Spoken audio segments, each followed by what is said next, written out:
We've got breaking developments coming in. Out of the 9 seats, the Congress has discussed 3 in yesterday's CEC meeting, which is Katihar, Bhagalpur and Kishanganj. On Purnia, Bihar State Unit has raised concerns over Pappu Yadav filing nomination from Purnia seat in yesterday's CEC meeting. Ranjita now joins us for more details. Ranjita, now Pappu Yadav has definitely added to the headache of Congress in Bihar. How is Congress going to deal with this going forward? देखिए, पप्पू यादव ने आज times network से exclusive बातचीत की और उसमें वो डंके की चोट पर ये बात कह रहे हैं कि अगर कांग्रेस पार्टी उनके साथ खड़ी नहीं होगी, हालांकि वो उम्मीद अभी भी लीडरशिप से लगाए हुए हैं कि कोई बीच का रास्ता निकलेगा, सिंबल पप्पू यादव को कांग्रेस दे और एक फ्रेंडली फाइट जैसी स्थिति बने, और अगर ये नहीं बनती है तो भी वो 4 अप्रैल को इंडिपेंडेंटली पूर्णिया से उम्मीदवार के तौर पर पर्चा भरेंगे। तो ये कांग्रेस के लिए भी एक सेटबैक है। जिस तरह से सीटों का तालमेल और चीजें हुई है बिहार में, कांग्रेस पार्टी नफा में नहीं बल्कि नुकसान में है। कांग्रेस जिन सीटों की डिमांड कर रही थी वो सीटें कांग्रेस पार्टी को नहीं दी गई। औरंगाबाद सीट भी कांग्रेस लगातार मांग रही थी, काराकाट सीट मीरा कुमार अपने बेटे के लिए मांग रही थी, लेकिन सासाराम अब कांग्रेस को दे दिया गया है। तो ऐसे में कांग्रेस अपने नेताओं को संतुष्ट नहीं कर पा रही है और पप्पू यादव भी लगातार इसी बात को दोहरा रहे हैं और ये भी कह रहे हैं कि एक गंदी राजनीति जो है वो बिहार में देखने को मिल रहा है। रंजीता, ये पप्पू यादव ने हाल फिलहाल ही अपनी पार्टी का विलय किया है कांग्रेस के साथ। अब जब वो ये कह रहे हैं कि वो इंडिपेंडेंट के रूप में अपना पर्चा भरेंगे, तो क्या ये भी पॉसिबिलिटी है कि वो कांग्रेस से बाहर भी जा सकते हैं? देखिए, जो बातचीत हमारी आज हुई है उनसे, वो लीडरशिप पर अपना भरोसा जता रहे हैं। वो कह रहे हैं कि कांग्रेस नेतृत्व फैसला लेगी, लेकिन अगर ऐसा नहीं होता, जो कि हमारे सूत्र बता रहे हैं कि कांग्रेस पार्टी फ्रेंडली फाइट की तरफ नहीं जाएगी, क्योंकि ऐसे में कई और नेता भी खड़े हो जाएंगे जो अपना टिकट चाह रहे थे, तो ये कांग्रेस के लिए एक परेशानी का सबब बन सकता है। तो ऐसे में पप्पू यादव एक इंडिपेंडेंटली अपना पर्चा भरेंगे। क्या उसके बाद कांग्रेस पार्टी किसी तरह की अनुशासनात्मक कार्रवाई पप्पू यादव पर करेगी या नहीं करेगी, ये आने वाला वक्त बताएगा। कांग्रेस ही नहीं, पप्पू यादव ने लालू यादव से भी अपील की है कि he should rethink his decision. Have you heard from that quarter yet?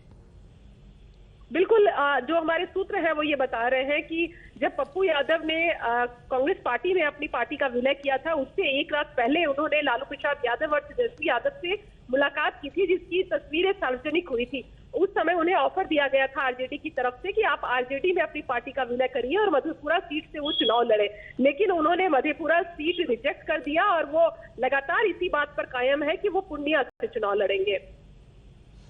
और पूर्णिया ही नहीं, जहां तक सीट शेयरिंग की बात है, जो दूसरी सीट जो कुछ लोग कह रहे थे कि पप्पू यादव जिसके बारे में सोच रहे थे, सुपौल, वो भी कांग्रेस के खाते में नहीं आई है। तो ऐसे में कांग्रेस के पास क्या ऑप्शंस बचे हैं? उनको पप्पू यादव को भी खुश रखना है, उनको अपने एलाय को भी खुश रखना है, पर इस चक्कर में लग रहा है कि बहुत ज्यादा कलह हो जाएगा।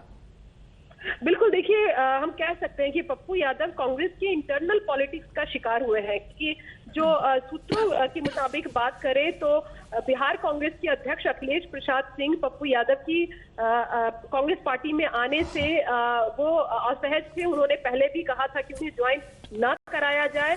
क्या उनके स्तर पर ये बात कही गई? क्योंकि लगातार ये खबरें आ रही थी कांग्रेस ने पूर्णिया सीट कभी भी आरजेडी के। Ranjita, I'll have to ask you to stay on hold, please, because right now we are joined by Ajay Alok of the BJP. Ajay Alok ji, what do you have to say about this so-called friendly fight that is in the offing?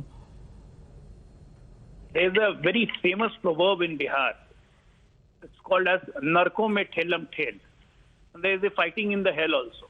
So that's what's happening with Mahagathbandhan. You know, there are Mahagathbandiya allies who cannot tolerate each other, who are ready to digest and swallow each other and then digest. So it's nothing new. The whole Bihar and the whole UP knows about this, and the similar thing we are observing in Maharashtra. So there's nothing going to be new, and well, good enough, keep on having a friendly fight. When you are finished with the friendly fight, then they will come and fight with us in 29. Till now, they will keep on fighting within them for the next 5 years. Their agenda is set. They don't care for the country. They don't care for the development. They are just here to protect the dynasty, and they are here to protect the corruption. That is the agenda. Right. Thank you, Mr. Alok, for joining us with your viewpoint. Ranjita, as Mr. Alok said, is it going to eventually end up being advantage BJP? बिल्कुल, और यही बात पप्पू यादव भी कह रहे हैं कि ये जो लड़ाई है इसमें कहीं ना कहीं महागठबंधन की लड़ाई भी कमजोर हो रही है, क्योंकि अगर मजबूत कैंडिडेट नहीं गठबंधन पार्टियां उतारती है तो उससे सीधे तौर पर फायदा बीजेपी को बिहार में होगा। और बार बार वो हाथ जोड़कर भी आरजेडी से भी रिक्वेस्ट कर रहे हैं कि अपने फैसले पर एक बार फिर आरजेडी विचार करे, हालांकि इसकी स्थिति बनती हुई नहीं दिख रही है। All right. 2 days is what 2 to 3 days is what Congress has, because today Pappu Yadav said that on the 4th of April he is going to file his nomination. Can Congress manage to get a breakthrough in this case? We'll keep an eye out for that. Thank you, Ranjita, for joining us. We take a very quick break.